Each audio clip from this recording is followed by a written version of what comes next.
नमस्कार मंडळी, मी शीतल आणि तुम्ही पाहताय दिल्लीकर मराठी। दर 15 दिवसाला पौर्णिमा आणि अमावस्या हे चक्र चालूच असतं। तर आजच्या व्हिडिओमध्ये मी तुम्हाला पौर्णिमा आणि अमावस्या या दोन बहिणींची कथा सांगणार आहे।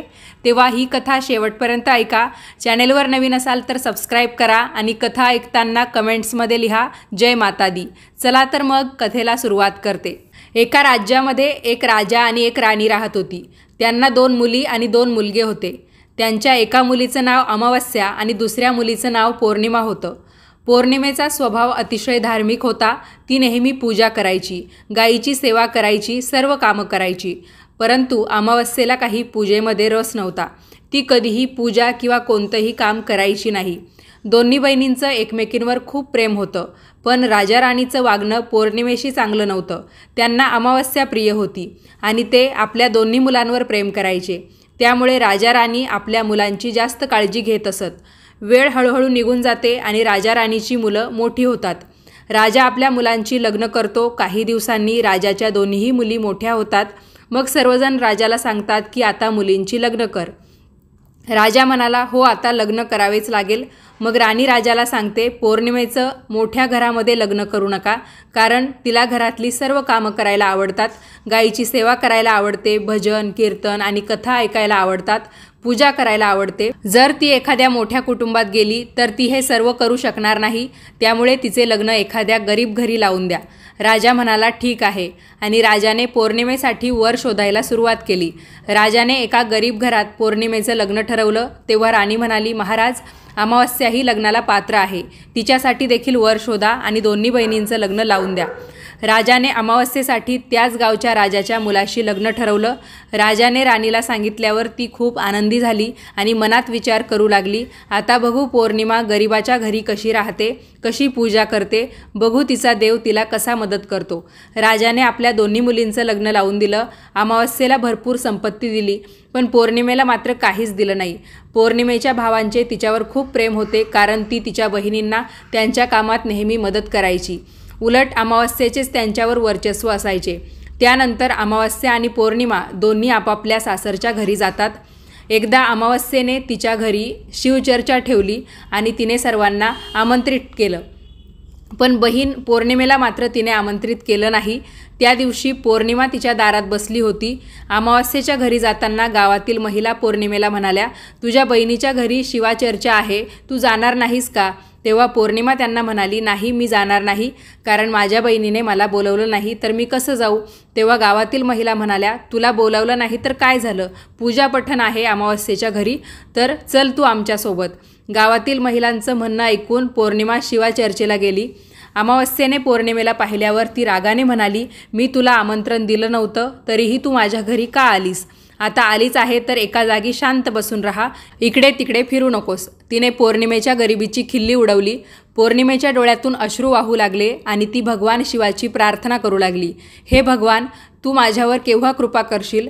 शेवटी माझा काय दोष आहे? गायीची पूजा करणे, सेवा करणे ही कामं करणं काही चुकीची आहेत का?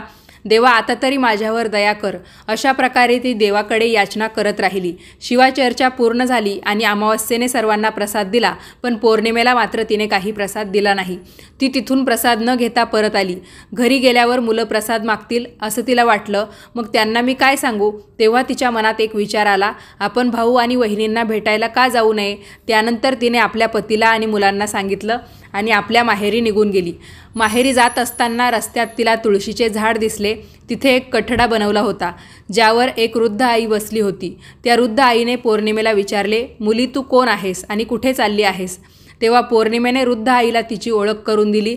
तेव्हा वृद्ध आई म्हणाली, हे बघ पोरी, माझे तुळशीचे रोप सुकत चाललेले आहे, त्यात थोडंसं पाणी टाक आणि कठडासुद्धा धुवून घे, मग थोडासा थंडावा येईल।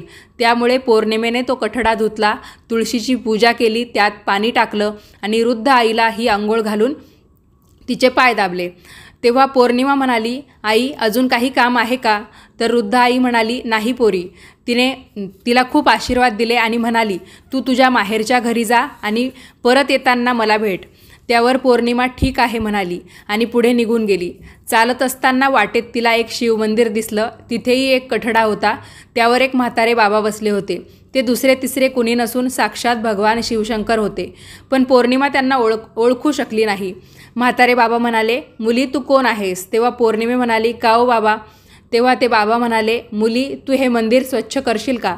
ते खूप खराब झालेले आहे किंवा अस्वच्छ झालेले आहे, म्हणून एवढा कठडा धुवून दे आणि माझ्या आंघोळीसाठी 2 बादल्या भरून पाणी पण आणून दे.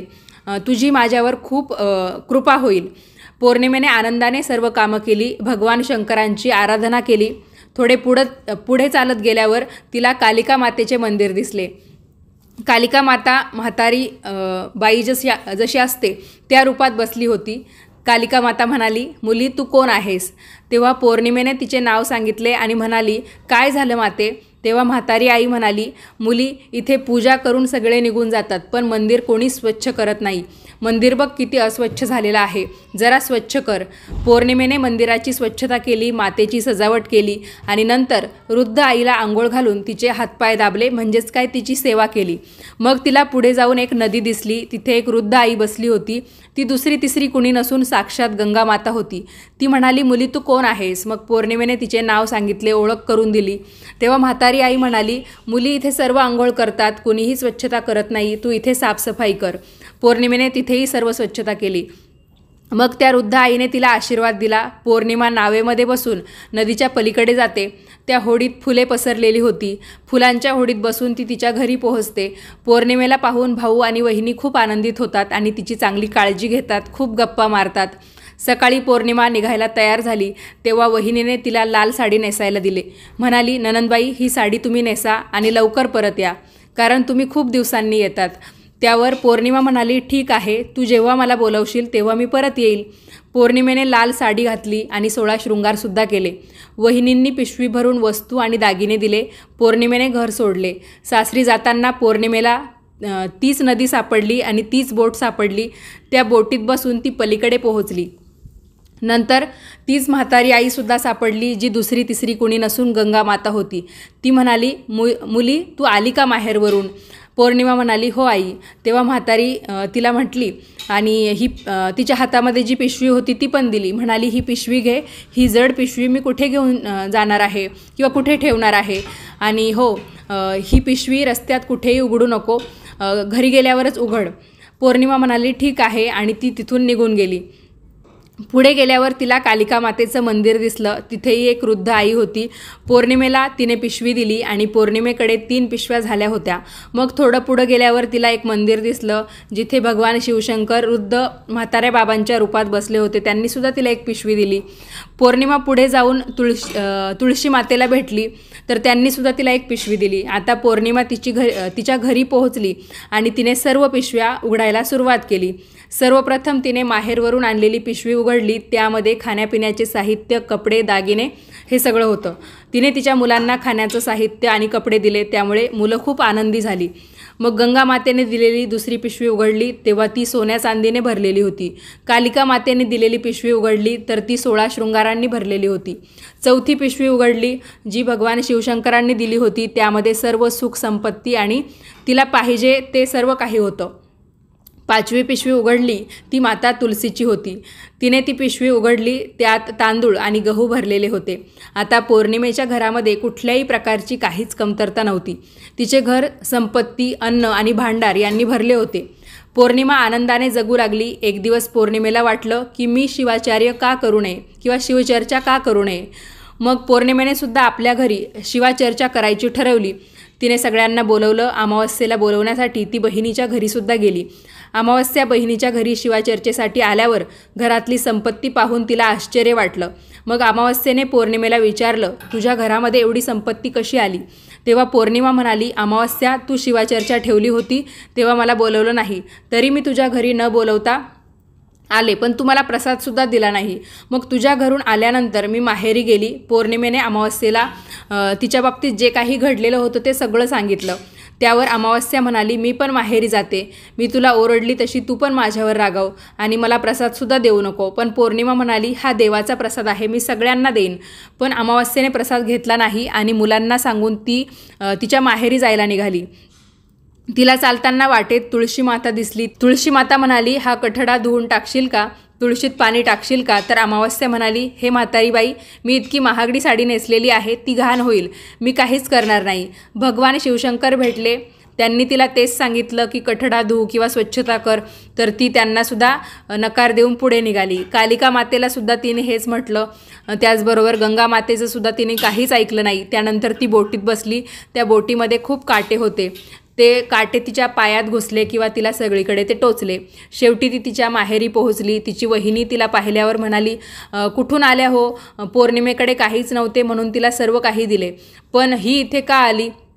काही हरकत नाही, आता आलीच आहे तर बस, आता काहीच काम करणार नाही. बिचारी पौर्णिमा सगळी कामं करते. अमावस्या म्हणाली, वहिनी, तुम्ही पौर्णिमेला पिशवी भरून दिली, मला नाही देणार का?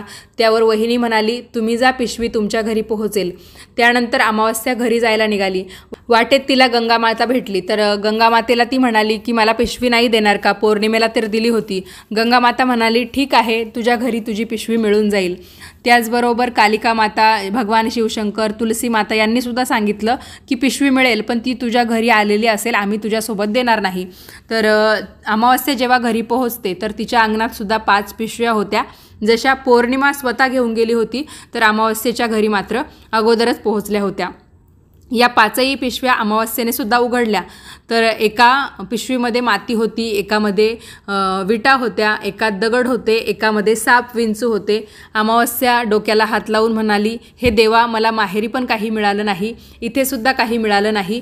मग अमावस्या पौर्णिमेच्या घरी धावत गेली आणि तिला म्हणाली की तुला इतकं सगळं मिळालं, मला काहीच काय मिळालं नाही, आणि मिळालं ते या पद्धतीने का मिळालं?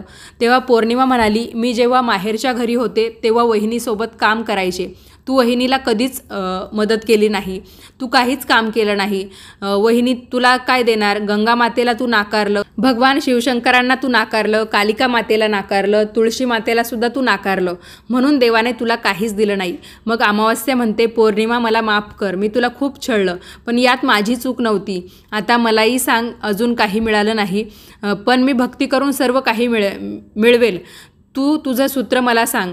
अमावस्या, तू 3 सूत्रांचं ज्ञान घे. पहिल्या सूत्रात म्हणजे दया मागणं, दुसऱ्या सूत्रात चर्चा करणं, आणि तिसऱ्या सूत्रामध्ये ओम नमः शिवाय 108 वेळा जप करणं. भगवंतांनी 3 सूत्र दिलेली आहे, ती प्रसादाच्या रूपात तू स्वीकार कर आणि तुझ्या हृदयामध्ये ते जपून ठेव. मी देवाची खऱ्या मनाने पूजा केली, सर्वांना मदत केली, सर्वांची कामं केली, म्हणून मला सर्व काही मिळालं. तसंच तुझ्याकडेही जे काही होतं ते सर्व गेलं. मग अमावस्या तिच्या घरी गेली आणि तेव्हापासून ती भगवान शिवशंकरांची क्षमा मागून पुन्हा पूजा करू लागली. तर ही होती अमावस्या आणि पौर्णिमा या 2 बहिणींची कथा. दोघींचे स्वभाव वेगळे होते आणि त्यावरून तुम्हाला काय बोध मिळाला तुम्ही मला कमेंट करून नक्की सांगू शकता.